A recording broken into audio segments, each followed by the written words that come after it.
Bonjour à tous. Si vous avez vécu proche d'une personne qui est perverse narcissique, après une grande dispute, vous avez peut-être vu que cette personne en face de vous peut s'effondrer, se décomposer complètement, voire même renifler un petit peu ou commencer à pleurer. On va parler de ça aujourd'hui. Vous allez voir que c'est quelque chose qui est juste fascinant dans la manipulation. On va voir comment est-ce que l'autre met ça en place, qu'est-ce qu'il attend de vous par la suite. Et d'ailleurs, ce sera une série de 2 vidéos. Dans la vidéo de demain, on va avoir une autre dynamique, c'est celle du moment où vous pleurez face à un père narcissique. Alors ce sont 2 dynamiques qui sont très différentes, c'est pour ça qu'il faut faire 2 vidéos aujourd'hui. Avant de démarrer, si vous le souhaitez, abonnez-vous à la chaîne. Il y a aussi un quiz qui s'appelle Est-ce que cette personne est perverse, narcissique ou pas? Le lien est juste au-dessus ou sous cette vidéo.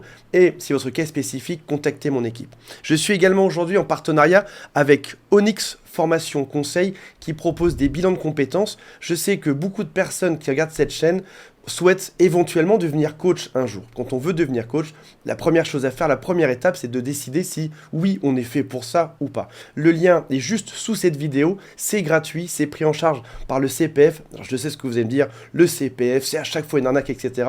Sachez que je suis épaté des efforts du CPF depuis 2 mois. Il y a, je crois, 95% des organismes qui ont été supprimés, tous ceux qui étaient frauduleux. Aujourd'hui, il reste les bons. D'ailleurs, vous avez dû remarquer que votre téléphone sonne moins pour ceci, c'est normal. Tous ceux qui avaient juste créé une petite arnaque ont disparu. Donc aujourd'hui, il en reste certains qui sont excellents, comme typiquement Onyx Formation Conseil. Cliquez en dessous, prenez rendez-vous si vous le souhaitez, et vous allez voir que parfois, on fait de grandes découvertes quand on change de vie professionnelle.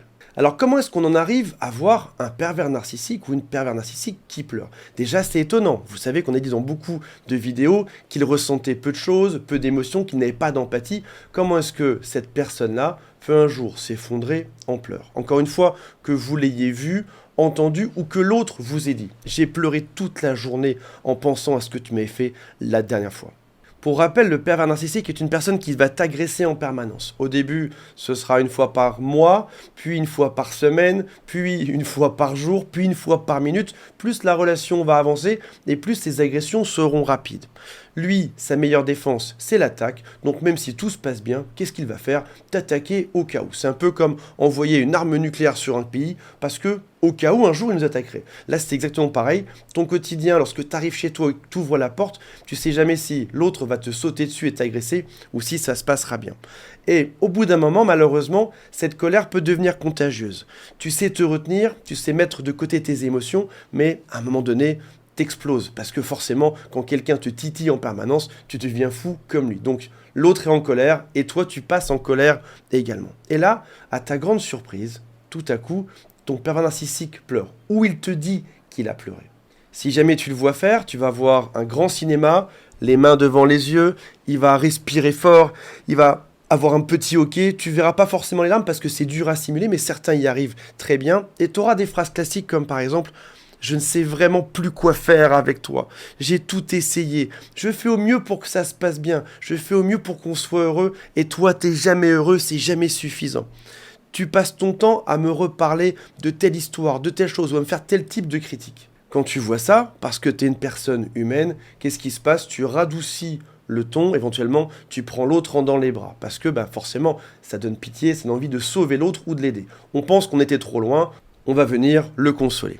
Qu'est-ce qui se passe à ce moment-là? Ton pervers narcissique a bien compris que passer pour la victime, faire la personne qui est faible et qui pleure, ça marche bien sur les personnes humaines qui sont saines. C'est-à-dire toi et beaucoup d'autres gens sur Terre. Beaucoup d'autres gens, sauf les pervers narcissiques. Oui, on veut aider, oui, on veut sauver ces personnes, et surtout, il y a quelque chose d'important, c'est qu'on a été choisi sur ce critère.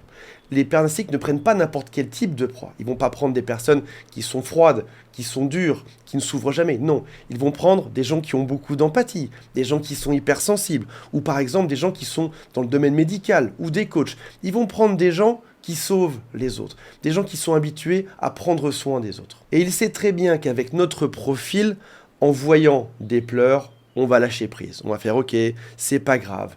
Allez, ça va s'arranger. Viens, je te prends dans les bras et on s'embrasse. » Ils savent aussi que lorsqu'ils pleurent, on peut en venir à accepter l'inacceptable. Ton père narcissique t'a trompé, il tombe en pleurs, il te dit que tu t'occupais pas assez de lui, que c'est finalement de ta faute, il pleure, tu dis « Ok, c'est vrai. c'est peut-être de ma faute. Non, non, il t'a trompé, c'est pas forcément de ta faute. Il t'a volé de l'argent, il tombe en pleurs, mais j'en avais vraiment besoin de cet argent, qu'est-ce que j'allais faire sans ça?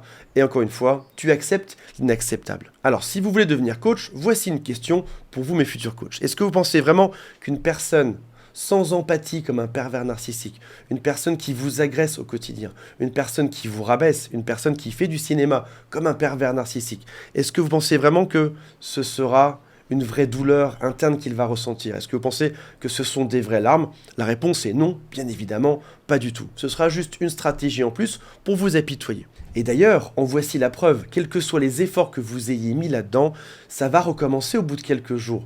La même histoire, la même dispute. Si cette personne avait vraiment pleuré, s'était vraiment effondrée, vous auriez discuté, vous auriez avancé dans la communication. Vous aurez réussi à aller tous les deux dans la même direction, avec le même objectif, ce qui n'est absolument pas le cas. Il est aussi intéressant de voir quelque chose qui se passe juste après ceci, c'est que très souvent, après les pleurs, quand on va se réconcilier, on aura une relation intime. Pourquoi est-ce qu'il fait ça précisément à ce moment-là? Parce qu'il vous aime, parce qu'elle vous aime? La réponse est non, pas du tout non plus, pas du tout. C'est juste que on va aller très mal à un moment donné, on est en bas de la vague, et après ça, on sera très heureux de se retrouver pour une relation intime. On va aller très haut, et ce sera une relation intime qui sera géniale. Puis ça va repartir 2 jours après, tout en bas de la vague, encore plus bas, et ça va remonter. Ton pervers narcissique t'a conditionné au drame. Il va te faire des vagues émotionnelles en permanence, et pour tout un tas de raisons chimiques qu'on a vues dans une autre vidéo, ces vagues émotionnelles sont addictives. Oui, le drame peut devenir addictif. Parce qu'au bout d'un moment, tu sais que quand ça va bas, très bas, tu sais qu'il y a une récompense après. Ça va être haut, très haut par la suite. C'est le fameux une baffe, un bisou. On a vu que beaucoup d'enfants qui développaient des signes et qui devenaient des psychopathes avaient été élevés comme ça, par je t'aime, mais je te mets une baffe en même temps, ce qui vient dérégler le cerveau humain. Et ton pervers narcissique, c'est ce qu'il te fait. Il te dérègle. Il te met une baffe au sens figuré, puis un bisou au sens figuré également. Pour toi qui vas devenir coach, dans quoi est-ce qu'on est dans ce genre de choses? Est-ce que ça te rappelle quelque chose? On a affaire à une personne qui se prétend victime et qui pleure, et puis après ça, qui va devenir ton bourreau juste par la suite. Mais en même temps, qui te dit qu'il va te sauver. On est dans ce qui s'appelle le triangle dramatique de Karpman, qu'on a aussi vu dans d'autres vidéos. Cette personne pleure. Donc là, la personne est victime. Elle est victime de toi. Ton père narcissique est victime, et toi, tu es le persécuteur ici. Et puis, après ça, ça va changer. Une fois que ça s'est arrangé, tu peux par exemple devenir le sauveur, tu vas encore une fois lui prêter de l'argent, l'aider dans quelque chose, mais l'autre va devenir le persécuteur ou le bourreau et te taper dessus. Et c'est toi qui vas devenir la victime de tout ceci. Et on est dans un triangle qui passe son temps à alterner. On est chacun dans une position différente et ça s'alterne en permanence. Et parfois, ces phases peuvent même s'alterner quasiment dans une même discussion ou dans un même paragraphe. Il m'est déjà arrivé de dire au téléphone, donc si j'ai bien compris, c'est moi qui te persécute, parce que j'ai dit ça hier ou avant-hier, l'autre me dit, oui c'est bien ça, mais si j'ai bien compris, tu essayes de me sauver de mon propre comportement, l'autre me dit, oui c'est bien ça, et si je comprends bien, du coup, parfois quand je suis triste, je suis victime de tout ceci, l'autre me dit oui, donc ça veut dire que ton pervers narcissique peut même reconnaître qu'en effet, il est en train de te faire prendre alternativement ces 3 places dans le triangle. Voilà mes amis, si ça vous intéressait, mettez un like, abonnez-vous, cliquez sur la cloche qui est juste à côté. Je vous rappelle qu'il y a aussi le formulaire pour faire un bilan de compétences qui est dans la description de cette vidéo et on se retrouve très prochainement. Salut à tous, bye.